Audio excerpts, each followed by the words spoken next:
Hey everyone, welcome back to another episode of Motivation and That. My name is Natalie. I'm your host, and this is where we take hot mess to high potential.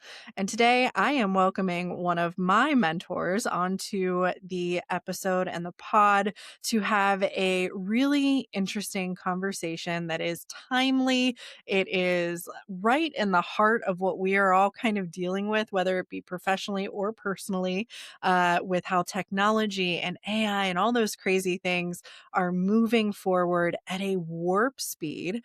And y'all might need to kind of save this one and come back and listen again because Jim, I think, has coached me through a couple things more than once that I've needed to really kind of set into my brain to truly understand them. But when I tell you, I went from asking Chat GPT or Perplexity or Claude or whatever you're using, from a what is the answer to X, Y, and Z, to now I give it an entire task list of things before it's even allowed to get started and using it much more as a brainstorming partner, much more as a pressure testing system.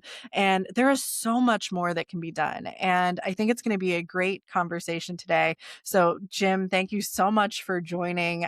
So, without further ado, the guest of today is Jim Jordan, president of your own consulting firm, a senior fellow at Healthcare Data. You have been in the technology healthcare space for a long time. When I was a grad student, and I'm not trying to set your age, Jim, by any means, because you were a young kind of entrepreneur, and that's how you got to kind of where you were. We were engaging through professional networks in Pittsburgh, talking about gamification theory at that time, which was the really hot kind of item. And now we just look at where the last 10 to 15 years have pushed us in such a rapid fashion that it feels like you can't keep up. It's hard to really understand everything that's happening. You look at the Super Bowl recently, what was it? Like a third of the ads were AI related ads. And it's just like, okay, who's competing for what now? Like, I'm not sure what's going on here. And I couldn't think of anyone better to have this conversation with because we've talked offline for months now about some of these topics. So, Jim, I'm not going to try to read through your bio and give you credit for everything you did. I'd love for folks to hear it from you and have you highlight really what has brought you kind of where you are to this space today. What's the history of who Jim Jordan is and how you've gotten to the place that you are? So you couldn't plot it. You couldn't plan it. It just sort of happened. So I started in college in the defense industry doing cooperative education and, you meet people and my boss left and went to another company and took me with them and boss left that, went to another company. But how I got into healthcare is I was actually hiring somebody to work for me and the company didn't get the government contract that they were supposed to get. And he called me and he said, "Hey, I need a boss." And I went to get medical devices and started in finance. And from there, I moved through every function: operations, engineering, plant management, quality, sales rep, marketing, and, did my sort of thing in the device world. And I did startups. And then I went into big companies. I was VP of marketing with J&J and McKesson, which was all about distribution and healthcare IT and pharmaceuticals. And I found my way to Pittsburgh. And I really wanted to do another startup, but it was hard to sort of, you end up taking a year of no income, as I think you know well from a conversation we've had, to find your startup. And there was an amazing program here in Pittsburgh called an executive residence program where you come in and work with a handful of companies and take one out. Well, two experiences there. It was the first time that I got to see that what we learn in one startup or what we learn inside of a company is a very different view. A startup is about satisfying the customer to sell you product, but there's an investor story and an acquirer story that really at the beginning get the whole ball going, which is very unusual compared to a big company. So I got to see those optics, and I found my way, as you know, into Carnegie Mellon University to help them run their master's programs in various healthcare things. And so that was sort of my journey. And so when the fund life came up, as every fund does, I decided that for years I've been working on a system called Edge Finder. And what that is basically about is you think of your organization is a pack. And we think of that when I say those words people, but it's actually, the smallest capability that your system needs to deliver. So it's your strategy, your processes, and your people, and the handoffs that happen to reliably deliver whatever your customer promises. And that's whether big company or small company. And so what I always did is look at variance as a signal. And, when we measure things and we have a measurement system, something's outside, we tend to want to kill it. But the reality often it tells you there's a competitive shift going on. There's a market opportunity. And I know often we think of, big companies think internally of operations and continuous improvement. That's all part of it. But the other aspect is the outside world, because that's where we make our money. And so that's where I always say innovation isn't complete until it's translated to making profit, because those funders have to invest in it. Someone has to buy it to give them their money back. And the big companies tend to be the ones that, make it ingrained in society. So you can have a great idea from tech transfer that doesn't make it to the market. And so I don't define that as innovation, sadly.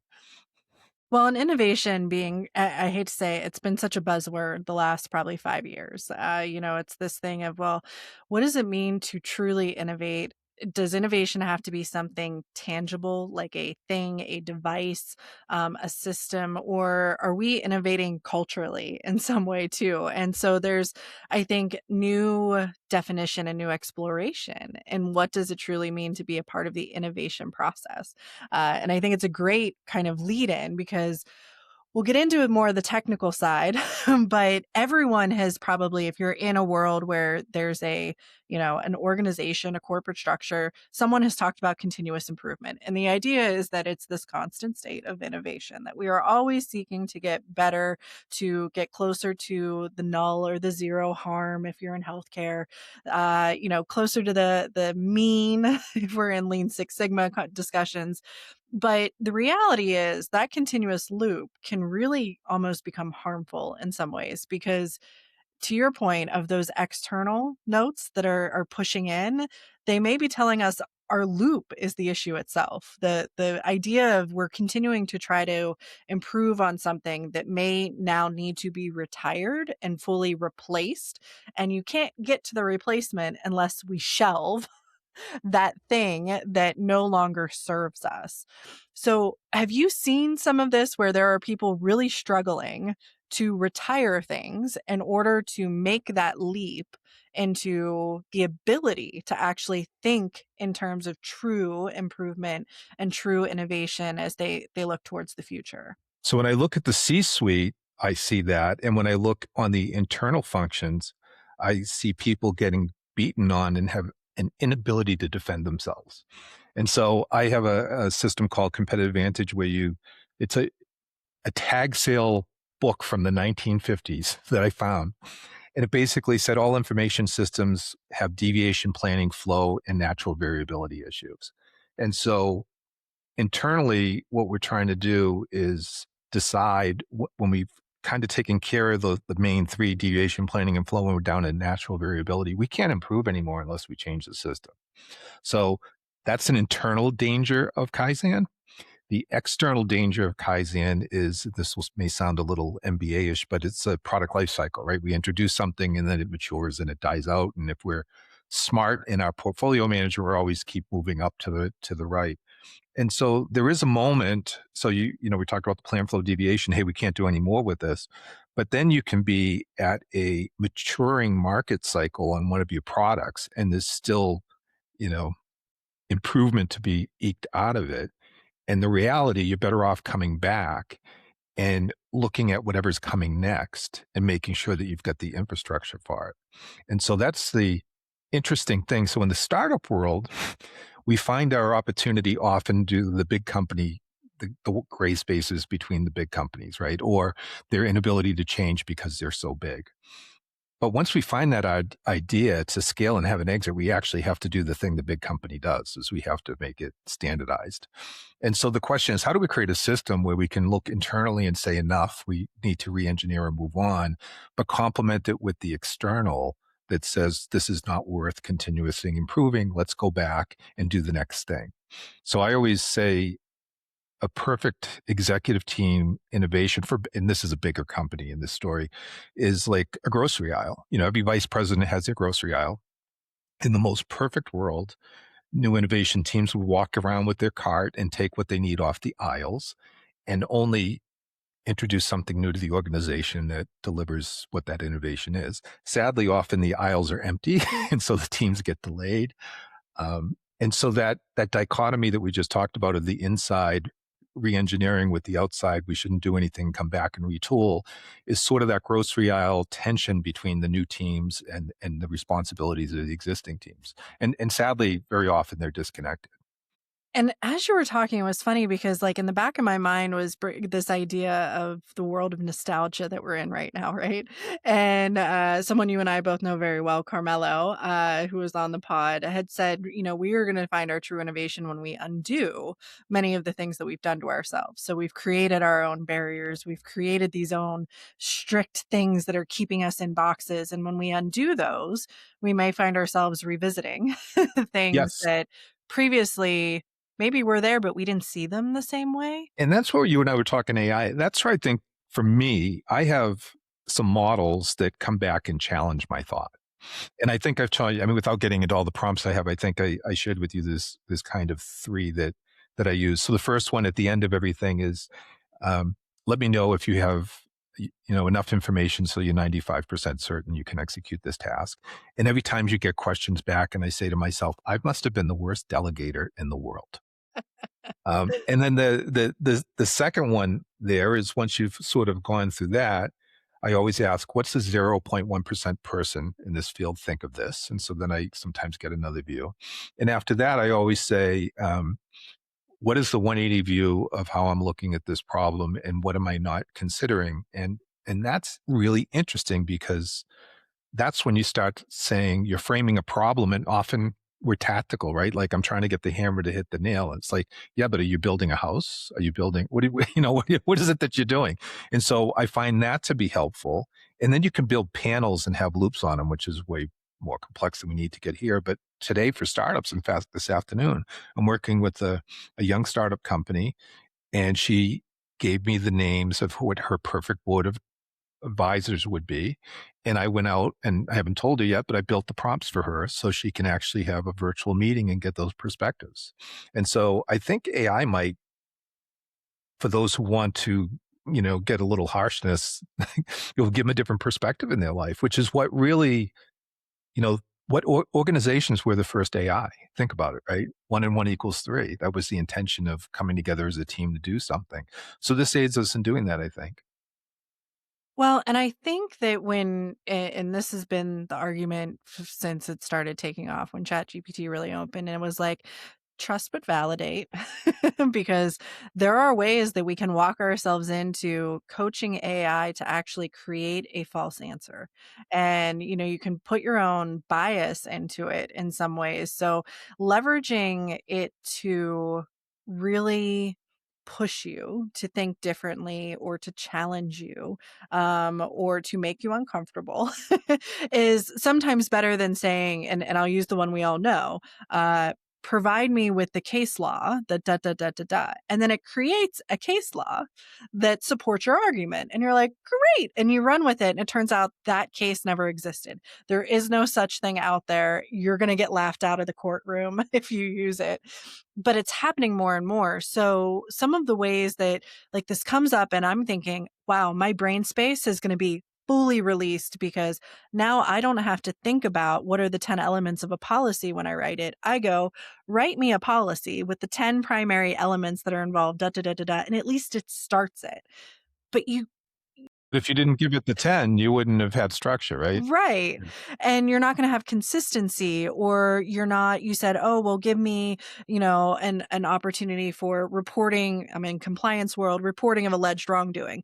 Well, that looks really different in different industries. So, and it may even look different between a large hospital and a small hospital, or from, higher education to a grade school. And I think too, a way to tap us back in with reality. I have to tell you, the number one thing, what I use ChatGPT, Perplexity, all that for, is write this in plain language, because I forgot how to write in plain language. It's well, and as you know, because we've talked about this, is my wife is undergraduate in rhetoric and a professional writer from CMU, and so she has a technical writing mindset, but she also just does a beautiful narrative. And when I wrote my first book, you have moments where you think this is great, and she'd be like, "Yeah, not so good." And then you have frustration moments, you throw me something away. But what she taught me is exactly what you're saying is we have a common jargon, and I'm sure you and I are having one right now, unintentionally, maybe even.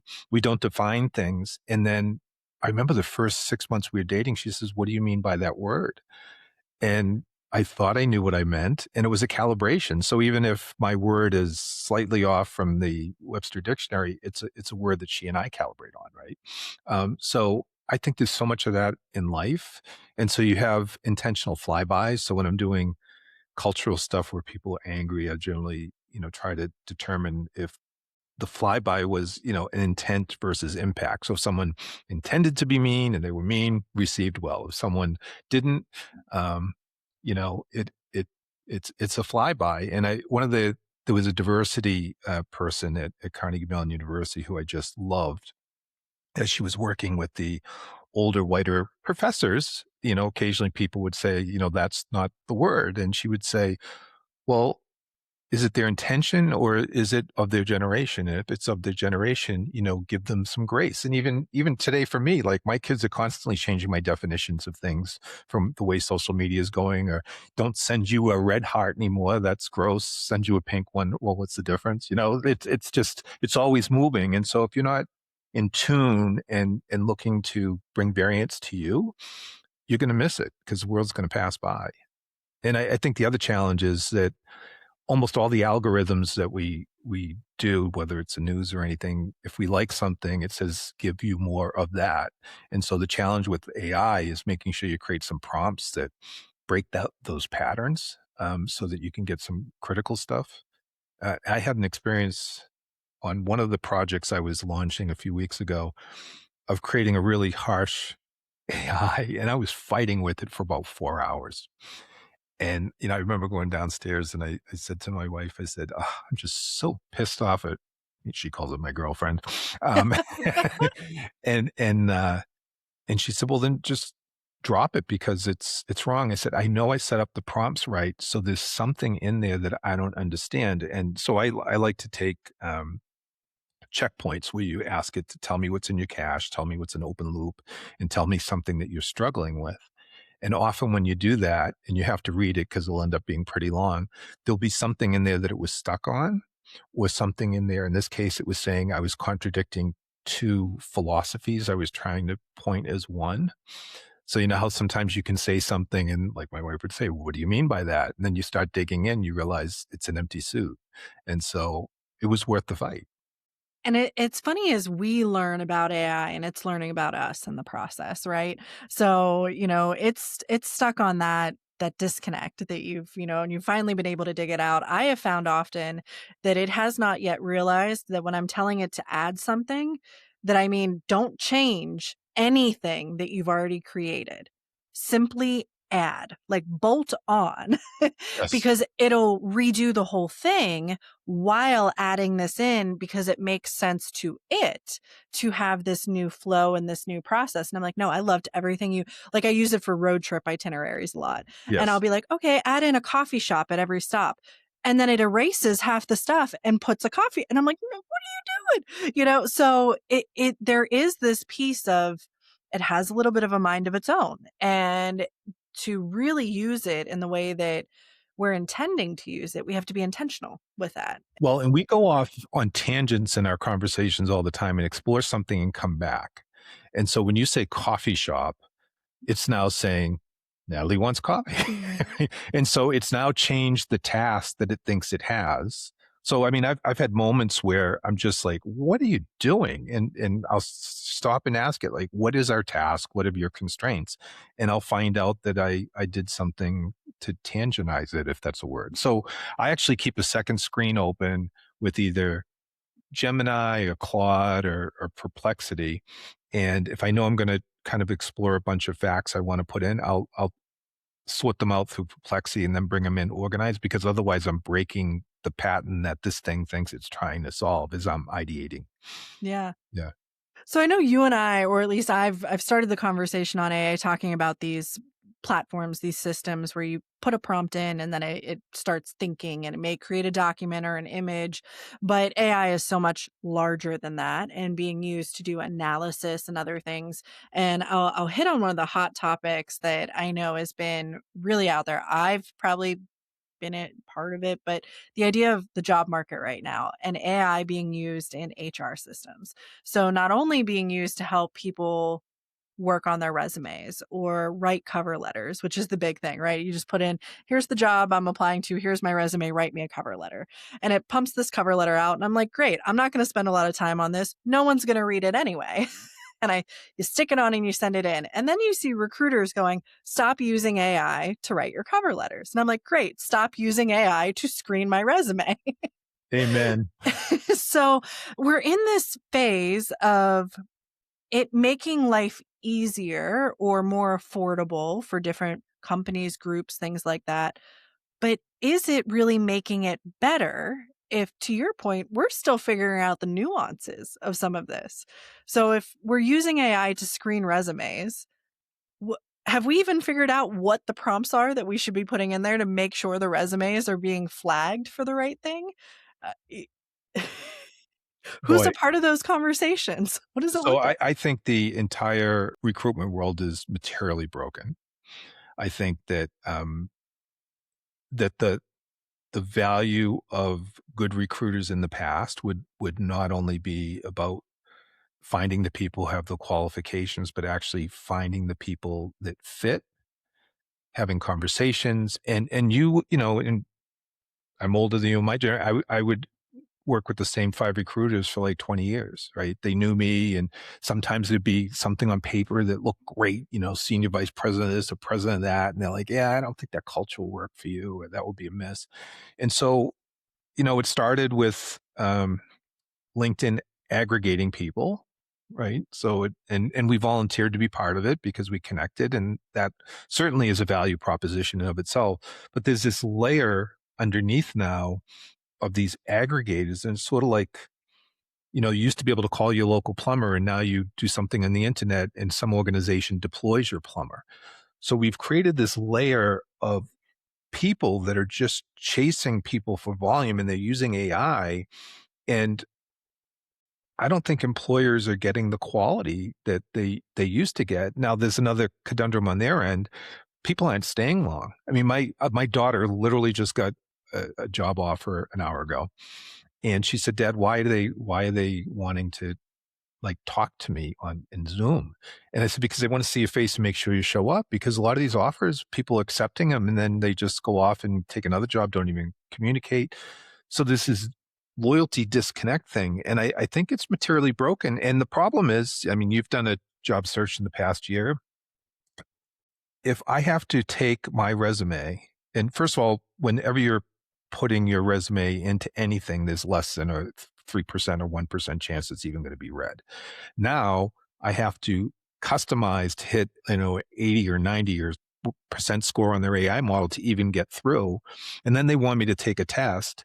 I don't have 40 minutes to put into every application for one, because in theory, I would have to do 100,000 applications to, I mean, it's just no time. So I think we have a lot of people that are just disengaging right now, real talented people. And you and I know a few of them because we've talked about this, but like people that are you kidding me? You know, graduated honors and CMU masters, top 5 in the country, you know, perfect age, perfect this, and they're having trouble breaking through the noise.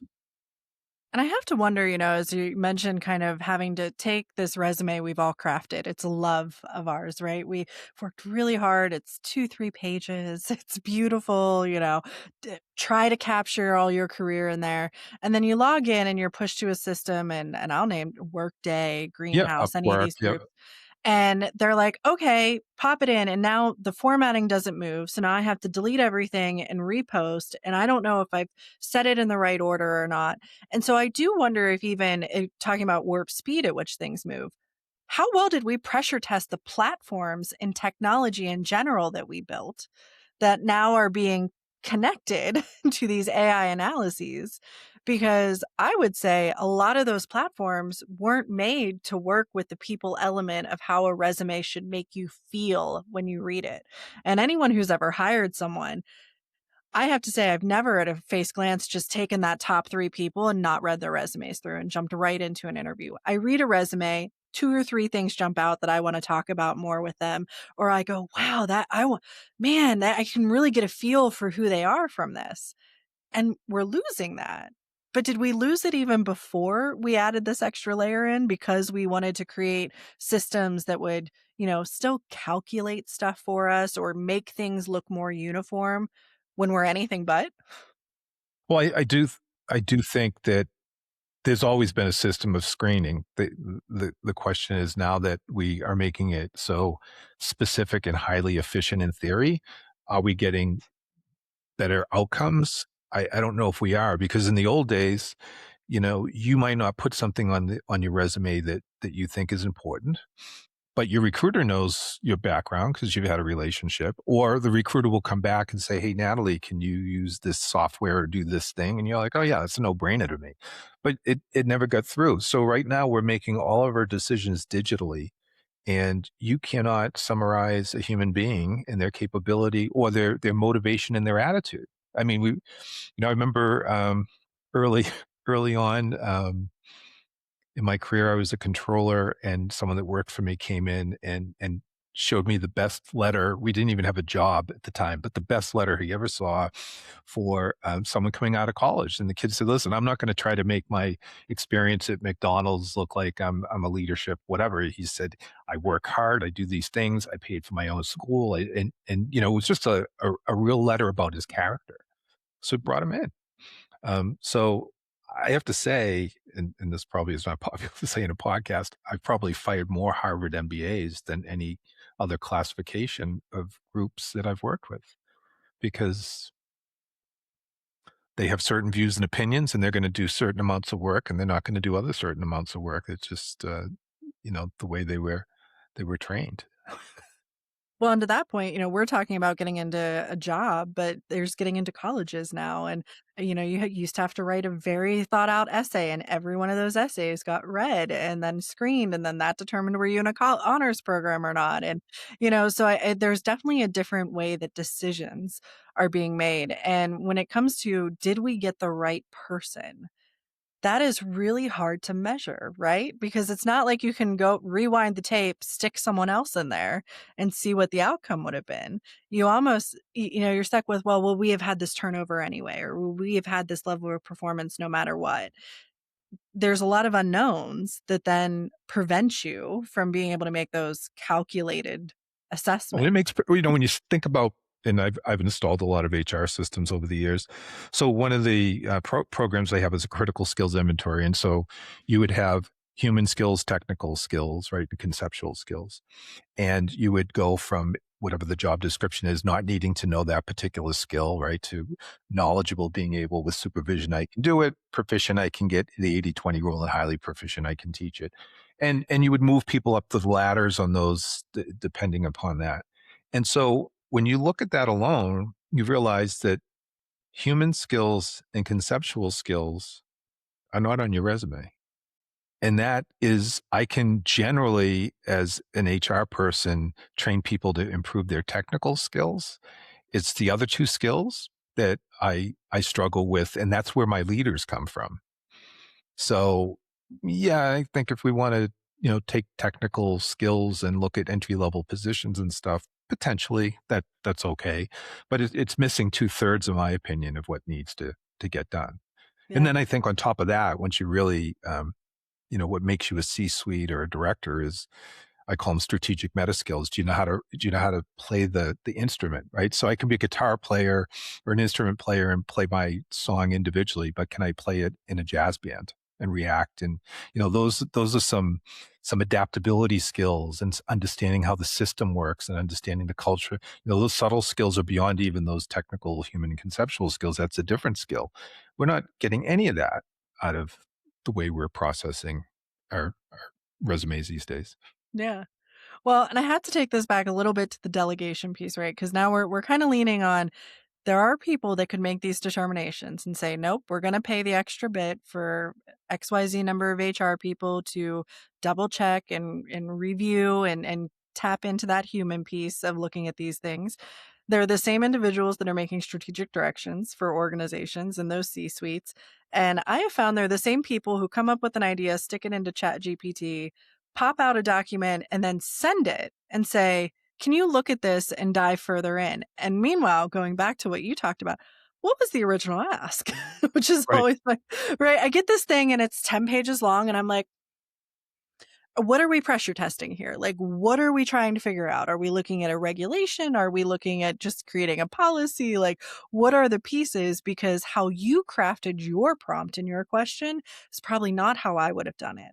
I would have much rather you just given me your question and let me go run with it.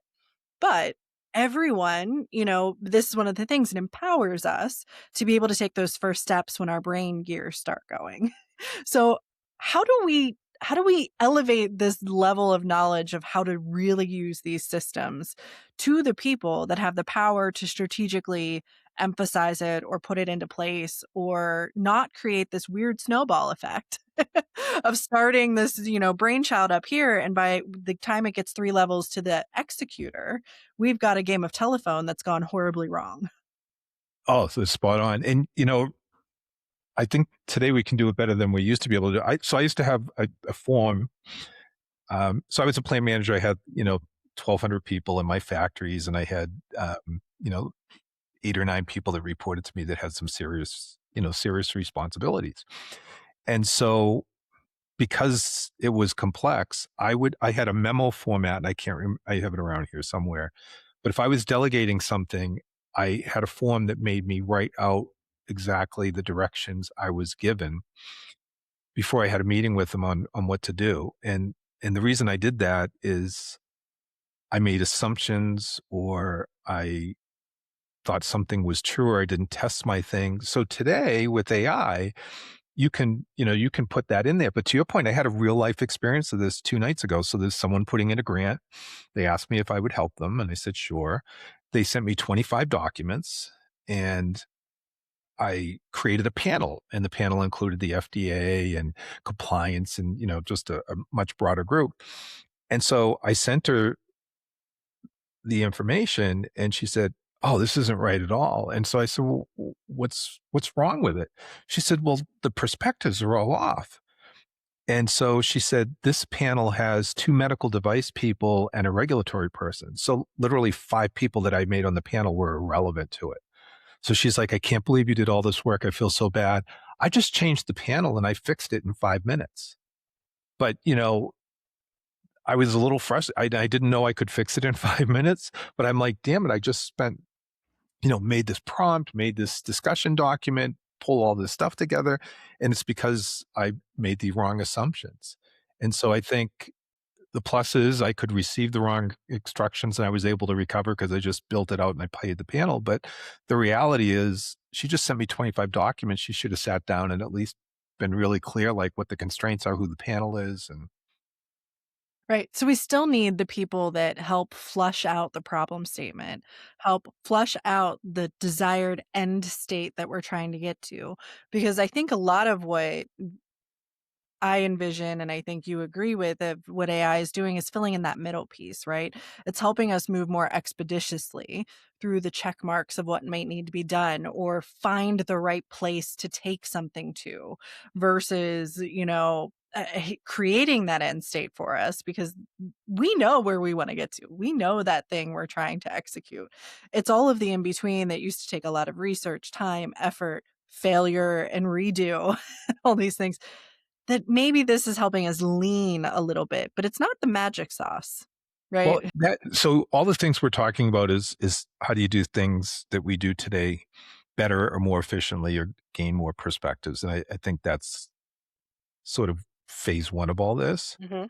But the analogy I do is, if you take your 10th grade science, we have hypothesis, we have a test, and it's true. What Google did is took all the tests that were true and put it up so we can access it or we can talk to it. I think what AI is going to help us do is accelerate the exploration of hypotheses. And that's where innovation and creativity comes together. And this is where, as humans, if you don't have those basic skills, because everyone says, oh, we're gonna get dumb, or we're not gonna have education. There's a reason why PhDs get creative after they've got their PhD, right? They've had the Karate Kid wash on, wash off routine for God knows how many years. And now they're able to bring it all together and apply it. And some of it's intuitive. And so that's part of the problem in our delegation, by the way, is a lot of times, why did I do that thing? And so I was involved. It's called the Pittsburgh Learning Triangulum, I think is what they're calling themselves. Michael Lose is running it.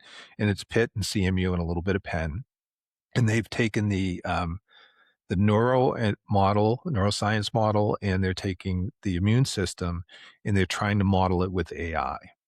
And so why they found that so exciting is there's so much complexity there. And why did you take that path? Why did an immune cell that's brand new behave differently than a mature immune cell to that same virus, right? One had memory, one didn't. One had bias, one didn't. How do I get that into AI? And so we had psychologists and computational biologists and all, obviously a lot of AI people, engineers, just genomicists together. And we spent so much time, the word adaptability, for example, they all had legitimate definitions. So if you went on the internet and said, how does a psychiatrist think of adaptability? Different definitions. So the first piece was when all these most brilliant people in the world got in the room and said the word adaptability, they all instantly had a different perception of what it meant. So I think that part of our innovation process to get to a hypothesis is sort of fleshing out common understanding. But to your point earlier, the risk of that is when you have common understanding is we're not thinking out of the box either. So I think we can make models that can do both. Yeah. Well, it's a great segue into this idea of finding the spot where enough people get what we're aiming for, right? To move us forward. And because I'm a visual person, so you think of the person up here with a great idea, dragging everyone with them, like screaming back, going, "You'll get it when we get there. Like it'll all make sense eventually."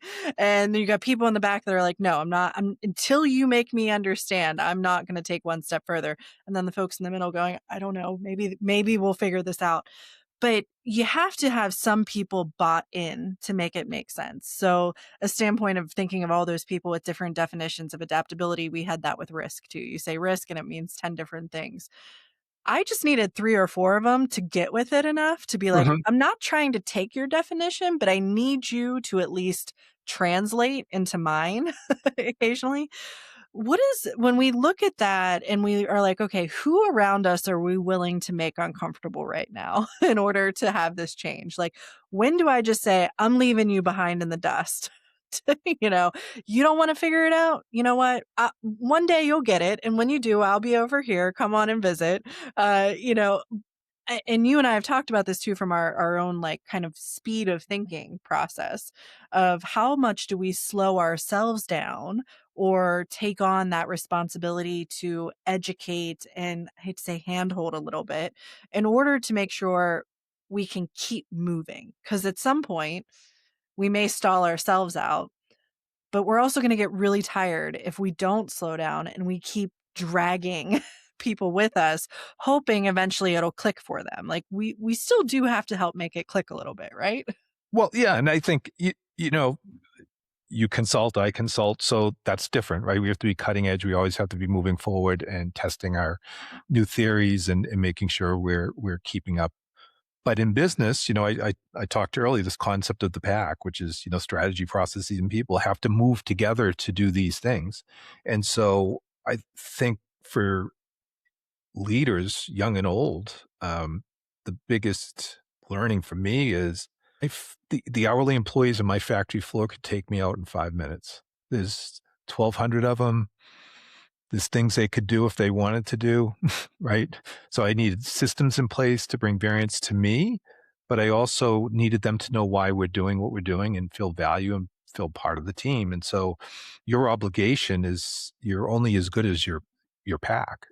And again, that's not just people, that's your systems and your processes.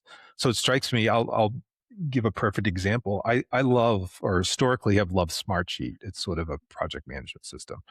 Over the past several years, I have probably given them 500 customers, and some of them pretty large institutional customers because as a consultant, I've shown them the benefit. But in the past few years, they've moved away from supporting startups. And so I've been reaching out to people because one of my companies just dropped them saying, I've sent 10 technology reviews and I can't get a response back. I spent 2 hours on the phone. I find often presidents don't like plug into the customer service and listen to the calls. I used to pick up brochures and dial the telephone numbers that, we are ready to print 20,000 of these things like the telephone number's wrong. So there's just some basic things that we have to do to make sure the trains are running on time. And that's what you're talking about is getting into the weeds with these folks, seeing what's an impediment, seeing, what some impediments are perception and some are real, right? So giving them the systems and the procedures to be able to develop and move. And that's why I think unlike other technology cycles we've had in my lifetime, that AI is a little different. I don't think, in the old days you'd say, well, I'd get rid of my physicists and bring in my electrical engineers or whatever it is. This is all your employees. So, you better start. Sure, you can bring in a couple. And if you're watching the AI game right now, you'll see com- companies being bought for their people and going from gaming right into, open AI, right? Different, right into Facebook. So they're hiring them because they can't find the people. So as a business leader, we're going to have to start teaching. We're going to have to spend some time on this. Well, and I do wonder, when we're looking at the healthcare world, it's not to say that one day there won't be robots, and we already know they do surgeries with robots. They still need people, though, to manage those. But the risk of AI technology robot taking the place of a nurse feels a little less different than it taking the place of someone who does, I hate to say a management in more of a paper organized group. And I wonder if maybe one of the long-term impacts we haven't seen yet is that this may actually bring the gap a little smaller. So we've seen in healthcare, the top echelon, the C-suite making tons of more money because they're taking on more risk in many ways with, the stakeholders, the shareholders, the decisions, stuff like that, than the people actually doing the lab work, the tech work, the nurses, those kind of groups.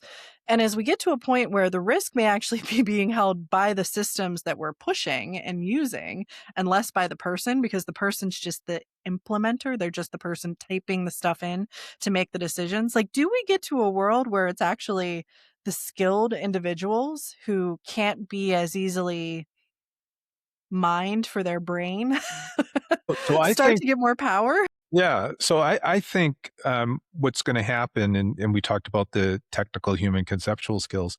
I think it's going to start by taking over some of those technical skills that consume our ability to reflect on the human and the conceptual skills. And I think we're a long ways off from AI, so taking those jobs away. Mm. I really do believe that. And as it relates to healthcare specifically, I actually think that it's great for billing and in closed loop systems like robotics. When you're doing a procedure, that's a very closed loop thing. It's not out in the whole world. But I think that it can bring a human element back if we use it right.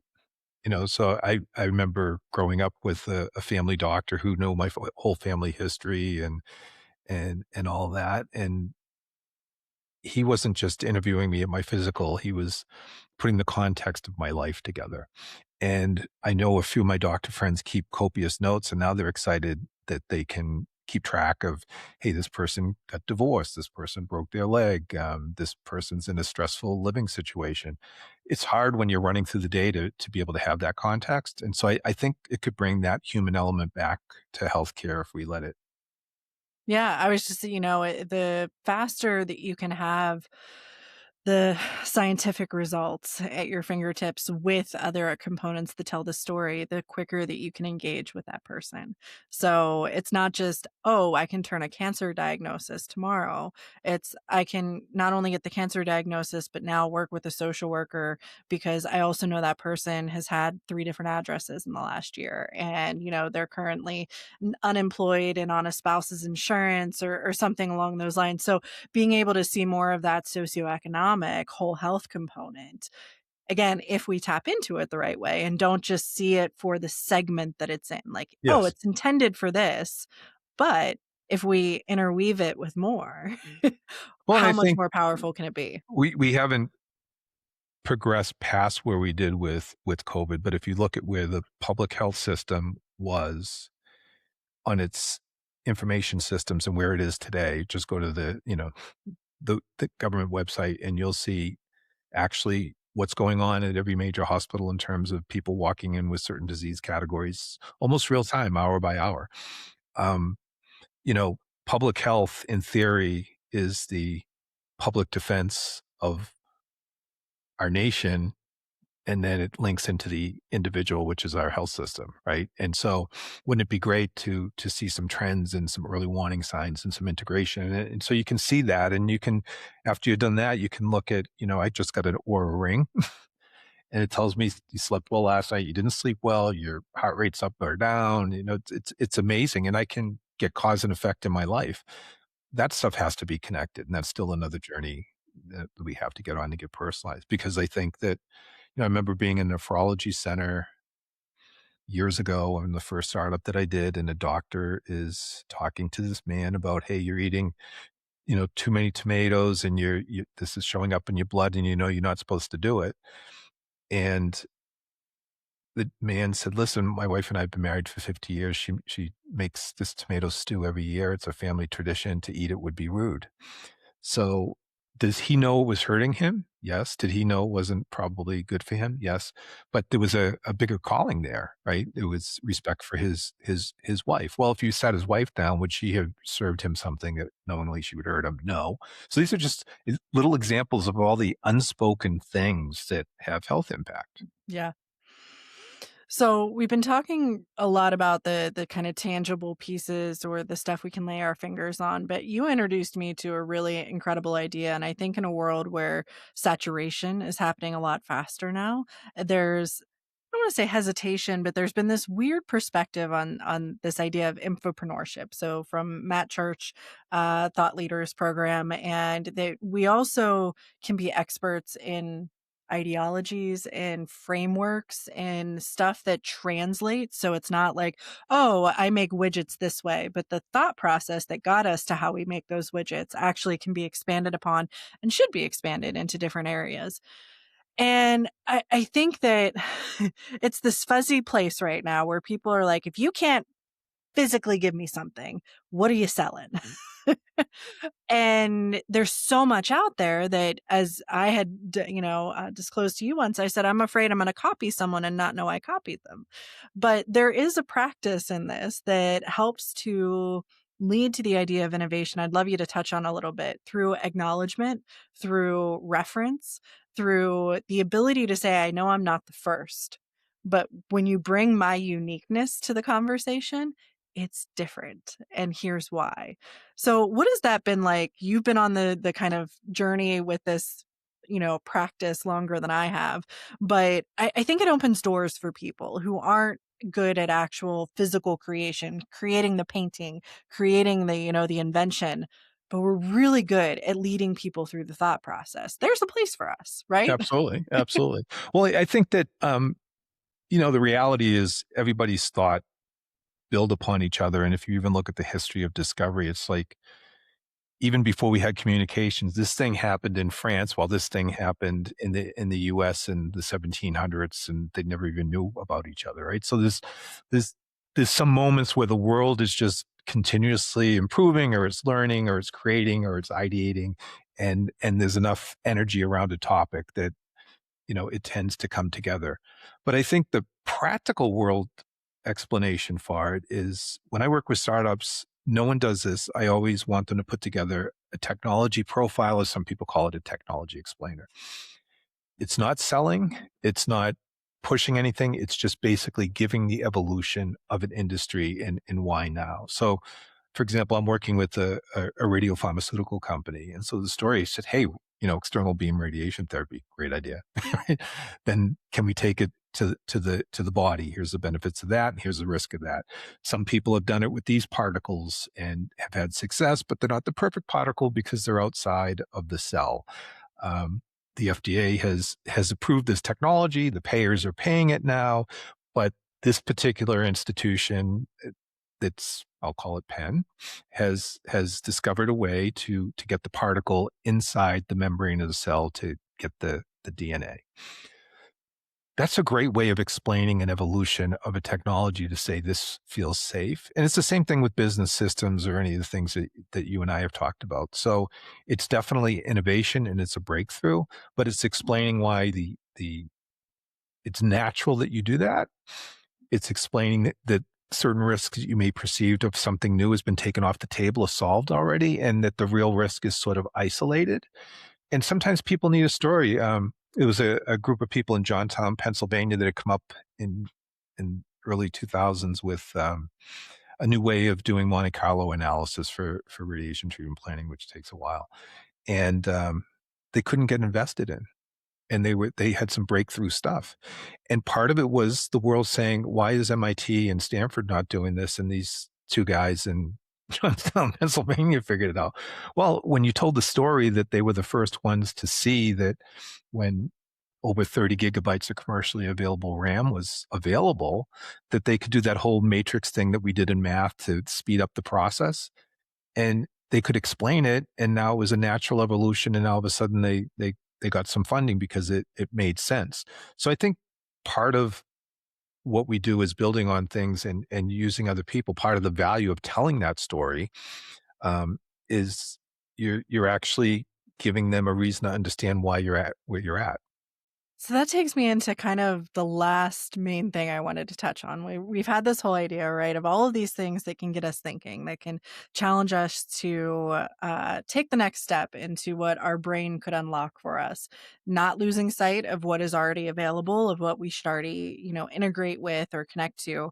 But what it doesn't solve is the idea of, is my idea good enough? Is this thing that I love, I'm passionate about, that I've spent my life educating on, that I know, is it actually that cool? Yeah. Is this just a me thing? And I know that there are some people that are so great at selling ideas, even when they are silly. And then there's others who have the best ideas and never know how to sell them. And not like we're selling an actual, product, but even themselves or their experience. How do we get out of that self doubt, especially now when there's a lot of stuff that's like, no, hey, you're good. Like you've pressure tested this, you've looked at that 95% confidence rate, you've come up with a 0.01%, of things that could potentially go wrong with this or that you missed.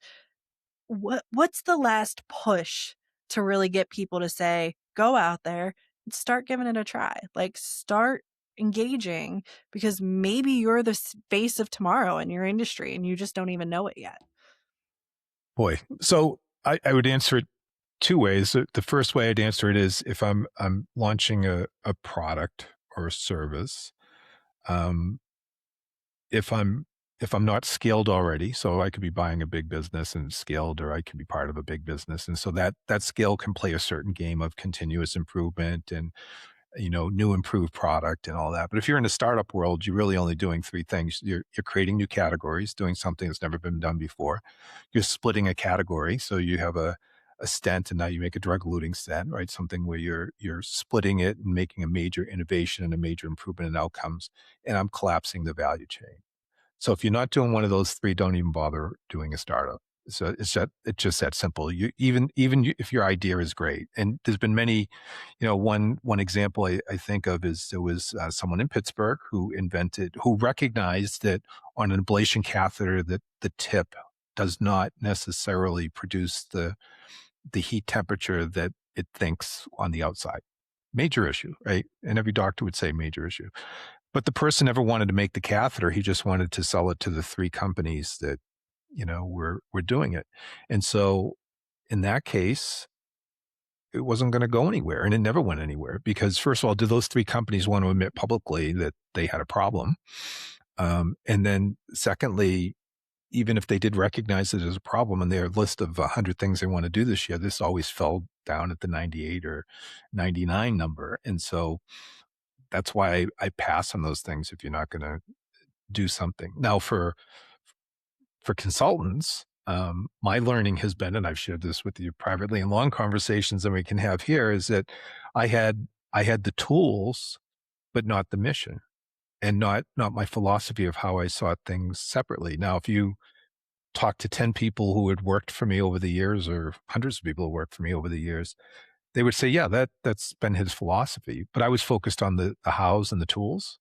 And that was good if you hired me to deliver a result for you. But if I was selling you and why I'm different, it was terrible. And so I think you sort of hinted to the audience that joined the Thought Leaders Practice, and Matt Church has been really helpful in helping me package that because it wasn't my skill set.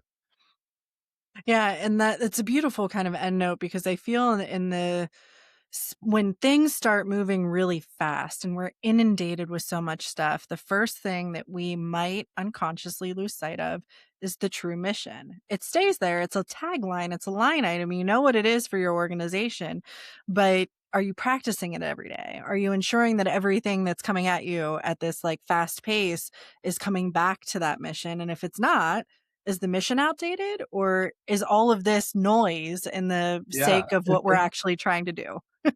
And your mission and your why. So the other thing that Matt teaches you is find out your why. And so I'll admit it. I sat and found my why in 2 a.m. and on a Tuesday when we were off at a conference with Matt Church, and I sat in my room and I cried for like an hour because it was just finally this thing. And so for me in my career, it's always been about dignity. And I remember a particular story of having, sort of a, you know, blue blooded top college MBA come into my office as a plant manager, and he's talking about all these lofty thoughts and how people should this and people should that. And it was at a change of shift. So I took him to the window and I said, look out there. His mom and dad passing their kids off. One's working for a shift, one's working second. They just want to be treated with respect. They want to feel that what they're doing is important. They want to put those kids through school. They want to buy a car and a house. That's what they want. Right. And so what strikes me is when you have stability in employment, you not only drive economies, you drive people, it goes all the way to the home. When you think about abuse in the house, or, dad drinking, or, that all very often has to do with money and lack of stability. And so, we've somehow disconnected that bigger economic thing. And so I call it dignitas. It was actually a Roman Empire thought of, state, country, people kind of thing. And it's important. And so that's to me why now that I don't share my consulting stuff, that's my why. But what I'm helping people do is to achieve that mission is sustainable competitive advantage. Because we've all had moments of competitive advantage, but when we go in that trough, we end up creating unintentional cultural scars. We tell people, kill that project. Well, we're halfway through the project, right? So first of all, the CFO isn't getting a return that he signed up for on that project. So we spend half the money and get none of the return. The employee thinks their project is important. So there's a cultural issue there. And if it's a continuous loop of up and down, companies that like to go through this all the time, people say, hey, this too will pass. They're not committed. And so, that ends up being a problem too. So it all is one closed loop system, in my opinion. But if I can get a company to have sustainable competitive advantage, momentum goes. Customers come to you when they think of a new idea. That doctor, that physician, that technologist, that university will come to you. If you have the right culture of being open and accepting, they come to you. And I think we hear a lot, people are like, "Well, find your why, know your why." And but if you really do it, it's a weirdly uncomfortable space, but it's also really freeing. And I think, as same way as, you had this epiphany at 2 in the morning, I've had it over the course of the last week where I'm like, I don't know if my why will ever be something I see actually happen. But the whole point is if I spend the next 20 years trying to break down the gap between the person at the very top of the pyramid and the people that hold the pyramid up, and we get it one layer closer, I'll be happy. That's what I'm going to work towards. Yeah. That's what I want is this equality in kind of life. And it's created this comfort of feeling like I don't have to have this clear milestone deliverable every 6 months of an accomplishment because the story I know is gonna take a while. So in addition to being excited about the yes, I'm equally excited about the no. I don't do that anymore. I don't wanna do that. So that that has been the most eye-opening thing for me is saying no. Yeah. And it is. It's a change. It's like, "Oh, I never thought that would be me," or "I didn't realize that's what it was," and it's really empowering. So, Jim, somehow we have already talked for an hour. I knew this was gonna fly fast for us, but I want folks, if they're intrigued by this, if they wanna hear more, where can they find information about you, about what you're doing, about some of the stuff you just chatted about today? How do they get in touch with you, or how do they find out more about your organizations? So I'm certainly on LinkedIn, but also just jfjordan.com. Um, Now I'm redoing my website at the moment, so it could be in a different status every time you show up there. And I'm starting a new YouTube channel. I have a podcast on healthcare and startups called chalktalkgym.com, so you can see the different guests there. And that's about teaching, looking at all different business models across the healthcare system, because I think we don't share those business models because as a group we're all insulated. I'm a hospital provider. That's what that's all about. But I'm launching a podcast on March 3rd on YouTube.